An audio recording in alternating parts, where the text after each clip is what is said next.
자, 엔비디아 실적이 좋게 나왔는데 비트코인이 크게 박지하는 이유 사실 다 존재합니다. 지난 영상에서 엔비디아의 실적 계기로 기술주가 반등하게 된다면 그 자금이 다시 주식시장으로 흘러가게 돼서 비트코인에는 악재, 그리고 다시 주식시장에는 호재 이렇게 찾아온다라고 말씀을 드렸는데, 지금 막상 엔비디아가 어닝비트 이 본인들의 실적을 굉장히 크게 올렸음에도 불구하고 비트코인에 큰 눌림이 발생하지 않은 모습이죠. 근데 이것들 자금의 흐름 구조를 이해하시면은 왜 이런 현상이 발생했는지 아실 겁니다. 또 간단하게 힌트를 드리자면 이런 형식으로 실적 발표가 굉장히 좋게 나왔음에도 불구하고 큰 상승장이 만들어졌나요? 아니죠. 이게 가장 크다라는 건데, 제가 오늘 그 이유를 싹 다 정리해드리고 구간들도 함께 잡아드려 볼게요. 네, 안녕하세요. 차트탐정 트레이더 도일입니다. 영상 시작하기 전에 1.5배속 켜서 보신다면 내용이 빠르게 되실 거고요. 시간도 절약하실 거예요. 그리고 좋아요 누르시는데 단 3초도 안 걸리니까 좋아요 한 번씩만 부탁드리면서 영상 시작해 보겠습니다. 그리고 하단에 자막 키는 버튼도 있으니까 이거 켜서 보시면은 영상 좀 더 편하고 쉽게 보실 수 있을 겁니다. 자, 이런 형식으로 저희가 예상한 시나리오대로 흘러갔음에도 불구하고 이런 형식으로 비트코인이 크게 박지 않고 예상대로 가지 않았을 때 이렇게 바로바로 원인을 파악하고 다음 대응으로 넘어가는 게 정말로 중요합니다. 그래서 스터디방에서 이런 시나리오 점검도 실시간으로 계속 업데이트 해드리고 있는데, 이런 부분까지 같이 챙기고 싶으신 분들 오늘 영상 보시고 스터디방 입장 고민해보시는 것도 좋을 것 같아요. 제가 오늘도 이렇게 5시에 일어나갖고 좀 브리핑을 드리려고 준비를 했는데 큰 움직임이 없어서 솔직히 좀 아쉽긴 했습니다. 그래도 이 비트코인이라는 애들이 반드시 기회를 한 번씩 주게 되는 그런 애들이니까 여러분 너무 낙담하지 마시고 오늘 영상도 끝까지 보시고 뭐 영상 오늘 괜찮다 싶으시면은 스터디방 입장도 추천을 드려볼게요. 자, 제가 엔비디아 실적이 좋게 나왔을 때 기술주가 이런 형식으로 반등을 하게 된다면은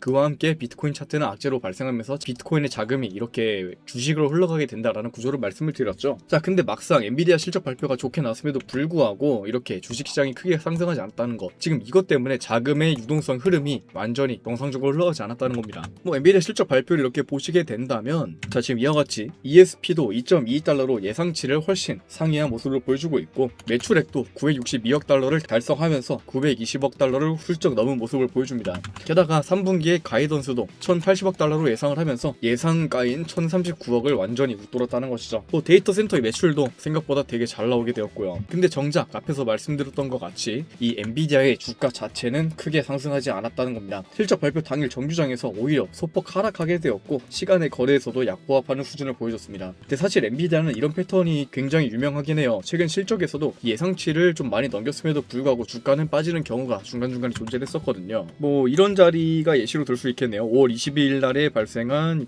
발표 이후에 하락하고 있는 엔비디아의 차트. 이미 이 시장은 완벽한 실적을 다 대비를 해놓고 가격에 반영을 해놓고 있었다는 겁니다. 자, 그럼 이게 대체 왜 중요하냐면, 제가 지난 영상에서 말씀드린 시나리오는 기술주 얘네가 크게 반등하게 되었을 때 비트코인 차트는 이런 형식으로 자금이 빠져나가면서 자연스럽게 눌리게 된다. 그리고 그 눌림장과 함께 지금 비트코인 차트가 너무 일방적으로 상승을 했으니까 이 하단에 유동성이 굉장히 많으니 이런 기술주의 반등과 함께 비트코인의 눌림, 그러면 이 하단에는 유동성들을 먹고 비트코인이 상승하는 그런 구조를 제가 바라보고 있었던 것인데, 정작 그 전제였던 기술주의 반등 이거 자체가 나와주지 않았다는 거예요. 그래서 지금 자금의 로테이션이라는 트리거 자체가 발생하지 않았고, 뭐 엔비디아나 비트코인 차트도 마찬가지로 큰 재밌는 움직임을 보여주지 않고 있다는 거죠. 자, 게다가 오늘 나오게 된 이 비트코인의 진짜 소폭적인 하락, 여기도 뭐 이미 7일 동안 비트코인이 미친듯이 상승을 하고 23%에 달하는 수익률을 기록을 했는데, 이것도 자연스러운 차익 실현이 나올 그런 시점이었다는 거죠. 이곳 고점도 안 그래도 한 번 더 뚫어줬고 한 번은 하단의 유동성을 먹으러 갈 때라는 겁니다. 즉 현재 나온 비트코인의 하락, 이곳에서부터 나오고 있는 하락장은 이미 다른 이유로 나온 자연스러운 눌림이었다는 거죠. 그 와중에도 비트코인 ETF 자금 유입은 지속적으로 유지가 되고 있고요. 8월 누적 유입 규모가 지금 보시는 것과 같이 그냥 매일마다 순 유입을 기록해주면서 압도적인 자금 유입 규모를 보여주고 있습니다. 지금 이것 때문에 하락장이 이렇게 발생을 한다고 하더라도 얘네들이 자본 유입을 이렇게 많이 했으니까 그 하락의 과정은 자연스러운 하단인 유동성을 먹고 상승의 동력을 준비하는 그런 시점이라고 볼 수도 있는 거겠죠. 자, 그러면 오늘 내용에서 어떤 교훈을 얻고 대응하면 좋을지 한번 간단하게 정리해드려 볼게요. 자, 이번 일로 배울 수 있는 건 뉴스 헤드라인 얘네만 보고 무조건 좋다고 판단한 다음에 상관관계 시나리오대로 그대로 작동하는 게 아니라는 겁니다. 실제로 그 뉴스가 관련 자산의 가격을 어떻게 움직였는지, 즉 결과까지 완전히 확인하고 나서야 그 상관관계 시나리오를 적용해야 한다는 거죠. 그래서 저도 스터디방에서 이렇게 대응을 준비를 하고 있었는데 엔비디아 주가 차트가 6시까지 큰 반응이 없어서 따로 별다른 타점을 잡아가지 않으려고 주려고 했고, 이게 진짜 굉장히 박스권 수입에 털릴 가능성이 높은 자리였어갖고 저는 여기서 브리핑을 종료를 하고 일단 출근 준비를 하게 되었네요. 자, 그리고 지금 이 자리에서 나온 눌림은 엔비디아 실적 발표로 나온 그런 눌림이 아니라 이미 지속적인 상승장이 너무 크게 벌어졌었기 때문에 이 급등 이후 자연스러운 하단에 있는 유동성 흡수 과정이다, 이렇게 말씀을 드릴 수 있겠죠. 하지만 뭐 그런 눌림 과정도 앞에서 말씀드렸다시피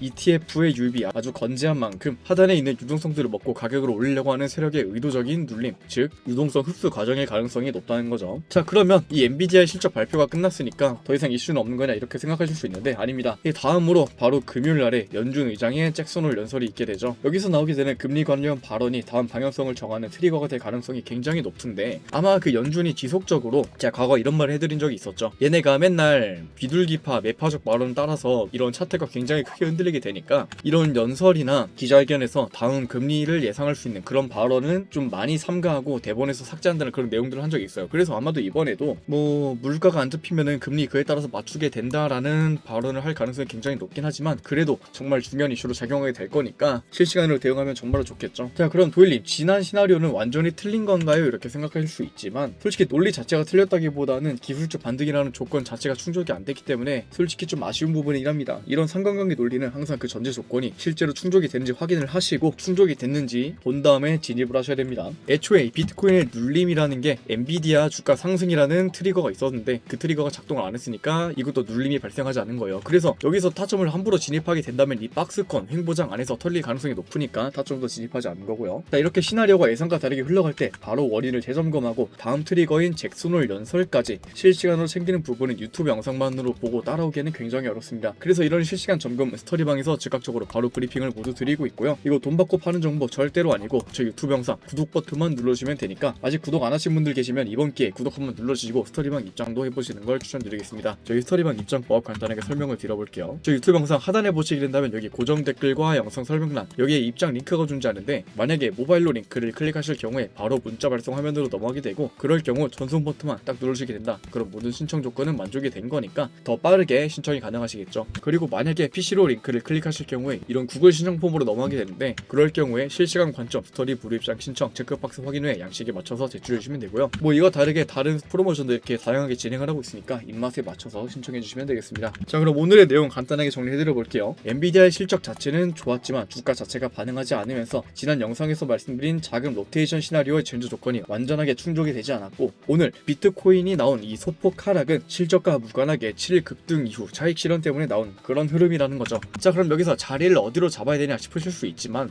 뭐 간단합니다. 아직까지 이 날봉상에서 잡히게 되는 이 하단에 위치한 이 FOG 구간, 그리고 이 상단에 추가적으로 반등이 나와주게 된다면 이 날봉상 그어드리게 된 이 해당 저점과 저점을 연결한 이 빗각, 이제는 이곳이 돌파가 되고 지지 구간이 이제 저항 구간으로서 바뀐, 즉 XR 플립 현상으로 인해서 저항으로 바뀌게 된 그런 구간이라는 거죠. 추가적인 반등장이 나오게 된다면 여기 빗각에 맞고 하락할 가능성이 굉장히 높은 자리라는 것이고요. 추가로 지금 여기서는 박스권, 횡보권 매물, 이런 매물대가 굉장히 강하게 작용을 하니까 이런 빗각과 매물대에 맞고 한 번 더 하락할 가능성 예상을 하시고 타점을 잡아가시면 좋은 포지션 가져가실 수 있을 겁니다. 네, 늘 이런 관점들과 함께 항상 우상향하는 계좌 만드시길 바라면서 오늘 영상 도움 되셨다면 저 유튜브 영상 댓글 하단 여기에 힘 한마디 남겨주시거나 아니면 응원의 댓글 한 번씩만 부탁드리겠습니다. 그리고 제가 안 보여드린 지표가 있는데 제가 지속적으로 강조드리고 있는, 자, 바로 이 자리 77.5K에 위치한 하단 롱포지션 청산 매물들이 굉장히 많이 밀집해 있다고 했죠. 뭐 크게 눌리는 장이 나와주지 않는다고 하더라도 여기에 물량은 최소한 먹어줘야지 좀 건강한 상승장을 노릴 수 있다는 건데, 뭐 아직까지 큰 하락장이 나오지 않고 얘네들은 끝까지 살아있긴 하네요. 그래서 저는 스터디방에서 롱타점을 잡을 때 얘네들을 기준으로 잡아드리려고 하고, 혹시나 개인 매매하시는 분들이라도 이런 구간 반드시 참고하신 다음에 매매하시면 되겠습니다. 네, 오늘 영상 이렇게 마무리하려고 하고요. 혹시나 저희 이 스터디방 입장 관심 없으시더라도 구독 버튼 눌러주시게 된다면 제가 날마다 이런 영상들 업로드하고 있으니까 이런 영상들 매일마다 찾아보실 수 있고, 혹시나 기존의 구독자분들이시라면 여기 알람 설정 한 번만 부탁드리면서 오늘 영상 마무리하겠습니다. 네, 지금까지 차트 탐정 트레이더 도일이었고요. 끝까지 시청해주셔서 정말 감사드립니다. 고맙습니다.